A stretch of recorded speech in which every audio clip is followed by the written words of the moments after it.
आज के इस वीडियो में मैं आपको 3 स्टेप्स बताऊंगा कि जिन्हें फॉलो करके आप स्कूल के पहले दिन स्टूडेंट्स को स्पीच दे सकते हैं। आपको इस वीडियो के अंत में मैं स्पीच की नोट्स भी प्रोवाइड करूंगा। सबसे पहले तो आप अपनी स्पीच की शुरुआत लोगों को संबोधित करके और स्टूडेंट्स को बधाइयां और शुभकामनाएं देकर कर सकते हैं। बधाइयां और शुभकामनाएं किस चीज के लिए? तो बधाइयां इसलिए कि वे अब नई क्लास में आए हुए हैं इसलिए, और शुभकामनाएं इसलिए कि उनकी ये नई क्लास सफल हो इसलिए। ये आप अपने तरीके से बोल सकते हैं। उसके बाद जो सबसे पहला स्टेप हम फॉलो करेंगे वह है कि हम स्टूडेंट्स को यह कहेंगे कि आप फोकस के साथ पढ़ाई कीजिएगा और आपको ये फोकस के साथ पढ़ाई क्यों करनी चाहिए। आप कुछ इस तरह से बोल सकते हैं। डियर स्टूडेंट्स, आज इस स्कूल में आपका पहला दिन है, मतलब कि नए सत्र का ये फर्स्ट डे है। आज के इस पहले दिन मैं आपको खास ये कहना चाहता हूं कि आप सब पढ़ाई के ऊपर पूरा फोकस कीजिएगा। बच्चों, आप सभी को पहले दिन के कारण एक्साइटमेंट भी बहुत होगा, लेकिन पढ़ाई में बिल्कुल भी कॉम्प्रोमाइज हम नहीं करेंगे। बच्चों, जो 10वीं और 12वीं के अंदर आए हुए हैं उनके लिए ये बोर्ड का साल है और ये बोर्ड का साल उनके लिए बहुत ही इंपॉर्टेंट है। क्यों उन्हें अच्छे से पढ़ाई करनी चाहिए? अगर 10वीं कक्षा के अंदर अच्छे परसेंटेज आएंगे तो वे परसेंटेज से आपको 11वीं क्लास में अपने पसंदीदा स्ट्रीम में एडमिशन मिल पाएगा, मतलब कि साइंस, कॉमर्स या आर्ट्स में। जो स्टूडेंट्स 12th क्लास में अभी है, अगर वे अच्छे परसेंटेज लाएंगे तो उन्हें अच्छी कॉलेज या यूनिवर्सिटी में एडमिशन मिल पाएगा, कि जिससे ही वे अपने जीवन को समृद्ध तरीके से जी पाएंगे कि नहीं, ये तय भी हो पाएगा। तो इसलिए 10वीं और 12वीं के विद्यार्थी मेहनत बहुत कीजिएगा। जो स्टूडेंट्स 9th और 11th क्लास में हैं, उनको भी मैं कहूंगा कि मन लगाकर पढ़ाई कीजिएगा, क्योंकि 9th और 11th में जो आप पढ़ेंगे वो आने वाली क्लासेस के लिए बेस है।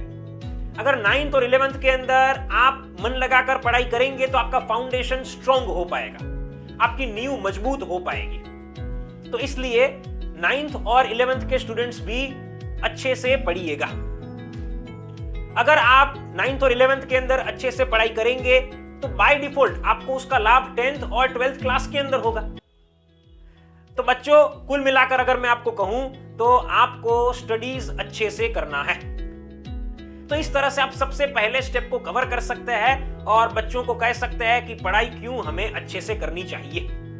मैंने तो यहां पर ऐसा एज्यूम करके बोला हुआ था कि 9th से लेकर 12th क्लास के बच्चे मेरे सामने बैठे हुए हैं।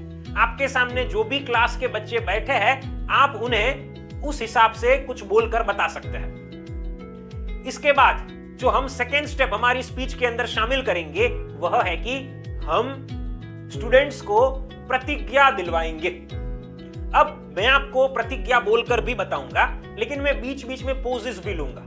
वे पोजेस इसलिए मैं लूंगा क्योंकि आपको पता चल सके कि वहां पर स्टूडेंट्स को बोलना है।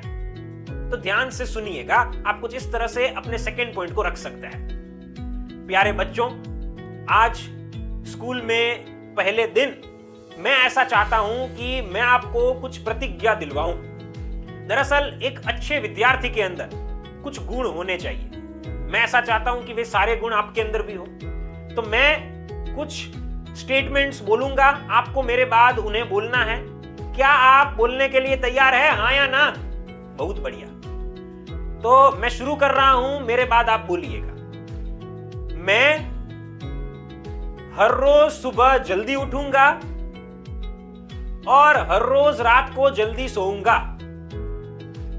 मैं समय का प्रबंधन बेहतरीन तरीके से करूंगा। मैं पूरी एकाग्रता के साथ पढ़ाई करूंगा। मैं हर रोज थोड़ी देर के लिए सेल्फ हेल्प बुक्स पढ़ूंगा। मैं स्वस्थ रहने के लिए हर रोज खेलकूद को समय दूंगा। मैं मोबाइल और कंप्यूटर का इस्तेमाल जरूरत पड़ने पर ही करूंगा। मैं कभी भी चिंता नहीं करूंगा।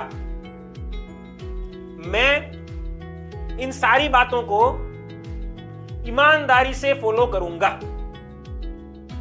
क्या बात है बच्चों, बहुत बढ़िया। एक बार आप सभी के लिए तालियां बजा दीजिए।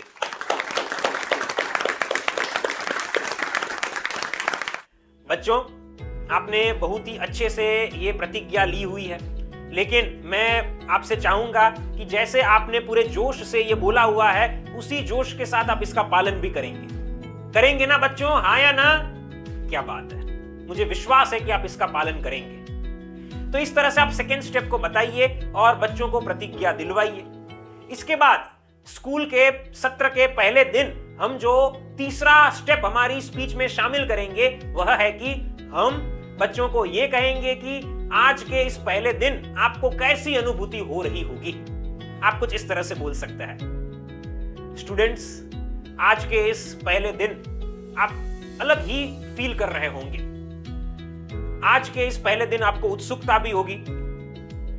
आप नए यूनिफॉर्म को पहनकर आए हुए हैं, नए स्कूल बैग के साथ आए हुए हैं। इसका मजा ही कुछ और होता है। आप नए क्लासरूम में पढ़ने के लिए जाएंगे, नए टीचर्स से पढ़ेंगे, सीखेंगे। उसका एक अलग ही अनुभव होता है। नए क्लासरूम में आप जब जाएंगे तो आपको अलग माहौल मिलेगा, अलग बेंच मिलेगी, आपके साथ बैठने वाले छात्र अलग मिलेंगे, नए दोस्त बनेंगे। आप नए टीचर से सीखेंगे, उसका अनुभव आपको नया मिलेगा और ये एक्सपीरियंस आपको जीवन भर याद भी रहेगा और काम भी आएगा। हम जब पढ़ाई करते थे तब नई बुक्स को लेकर स्कूल जाते थे तो उनको बहुत ही अच्छे से संभालते थे। कुछ भी लिखना होता था तो इतनी अच्छी हैंडराइटिंग करते थे कि जिससे पूरे साल हम ऐसी हैंडराइटिंग करेंगे वैसा फील करते थे। आप भी, मुझे पता है, अपनी किताबों को अच्छे से संभालेंगे, अच्छे अक्षरों से लिखेंगे, क्योंकि शुरुआत के दिन है तो उतना एक्साइटमेंट होता है। इसलिए नए टिफिन बॉक्स को लेकर आप आए हैं, नई वाटर बोतल के साथ आप आए हैं, तो स्कूल के डे को जब आप पूरा करके घर लौटेंगे तो आपको ऐसा महसूस होगा कि आज का दिन बहुत अच्छा रहा, मेमोरेबल रहा। तो इस तरह से आप पहले दिन बहुत सारी नई नई चीजों को महसूस करेंगे और ये जो आप महसूस करेंगे यही जिंदगी जीने का एक सही तरीका है। तो इस तरह से आप तीसरे स्टेप को बता सकते हैं और बच्चों को कह सकते हैं कि आज के इस पहले दिन कैसी अनुभूति होती है। इसे बताने के बाद आप धन्यवाद कहिए और अपनी स्पीच को पूर्ण कीजिए। अब मैं आपको स्पीच की नोट्स प्रोवाइड कर रहा हूं। स्क्रीन के ऊपर जो नोट्स आ रही है उसे अच्छे से याद रख लीजिएगा और स्पीच देने के लिए जाइएगा। तो साथियों, इस तरीके से मैंने आपको 3 स्टेप्स बताए कि जिन्हें फॉलो करके आप स्कूल में पहले दिन स्पीच दे सकते हैं। अगर आप एक पावरफुल पब्लिक स्पीकर बनना चाहते हैं तो आप हमारे online live public speaking course को ज्वाइन कर सकते हैं। नीचे दिए गए नंबर पर आप हमें अभी कॉल कीजिए, मैं आपसे पर्सनली बात करूंगा, आपकी सारी प्रॉब्लम्स और रिक्वायरमेंट्स को सुनूंगा और समझूंगा और आपको पर्सनल ट्रेनिंग देकर एक कॉन्फिडेंट और परफेक्ट पब्लिक स्पीकर बनाऊंगा। फ्रेंड्स, फिर मिलेंगे एक नई वीडियो के साथ। Thank you.